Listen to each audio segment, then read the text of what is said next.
Larawan ng katatagan ng byuda ni Secretary Jessie Robredo nang humarap sa media kahapon. Ikinwento ni Attorney Lenny Robredo ang huling komunikasyon nila ng yumaong kalihim. Nagpasalamat din siya sa lahat ng sumusuporta sa kanyang asawa, lalo na sa aide nito na nakaligtas sa insidente.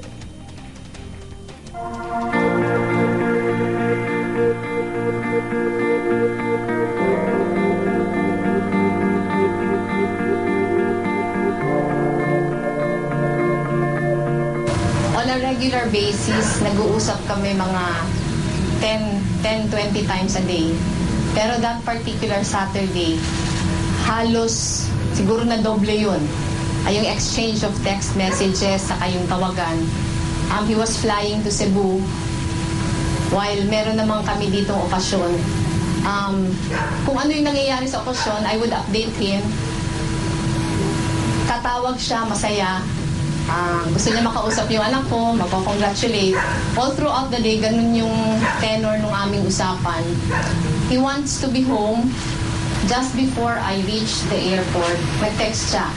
Sabi niya, balik ang plane sa Cebu. So I asked him bakit, but he didn't answer me. Instead, he replied again, balik ang plane sa Cebu. I was waiting for his instructions if I would wait for him at the airport or if I would go home muna, then just come back. Pero hindi ko siya makontak. I was trying to call him up. So instead, I decided to go home. I texted him, tawag ko ng tawag sa'yo, hindi ka sumasagot. And he answered. Mahirap kasi ang signal. I was finally able to contact him sa smart number niya. He answered. Pero sabi niya sa akin, Ma, sandali lang, may inaasikaso ako, tawagan na lang kita. In a very calm voice. It was as if I was calling him while he was in the middle of a meeting. Tapos sasabihin niya sa akin, tatawagan na lang kita. So I told him, okay. Pero about 15 minutes after, mga 5 o'clock siguro, 4:55 to 5 o'clock, his security in Manila, Paul, called me up. Sabi niya, Ma'am, nakausap mo ba si sir? Medyo nalito pa nga ako because I told him, oo, 5 minutes ago. Sabi niya, 5 minutes? Sabi ko, baka 10 minutes. Pero apparently, it was about 15 to 20 minutes na. So sabi ko, bakit? Kasi sinabi niya na. When I put my phone down, doon na, naisip ko na baka siya na nga yun. I told my youngest daughter first because she was the one with me. I told her, let us pray. Because something might have happened to Papa's plane. She was already crying. Everyone was hoping that he would be okay.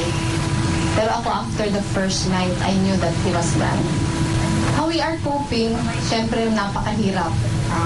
Masakit masyadong mawala ng asawa, masakit mawala ng tatay, masakit mawala ng kapatid.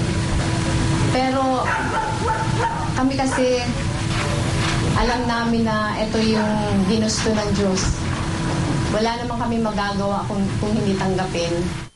I was told that he was going to Manila on board a van, on board an ambulance, I think, with his father. I knew how he must be feeling. Pero who is ever prepared for a plane crash, diba? I do not expect him na isalba niya yung asawa ko at siya mamamatay. Si June po served my husband very well. Mabait siyang tao, mabait siya sa amin lahat. Kaya kung ano man yung nararamdaman ko sa kanya ngayon, pasasalamat yun lahat. Hindi siya secretary, hindi siya mayor pag nasa bahay. One of the reasons why he wanted to come home every weekend was that he feels grounded here. He wants to feel like a regular dad, a regular husband. Kung sino man yung papalit. Yung mga seeds na naipundar niya sa mga local government units, sana tumubo yun. Kasi sayang naman. Parang pag hindi kasi yun nangyari, parang yung lahat na pagod ng asawa ko, parang mapupunta sa wala.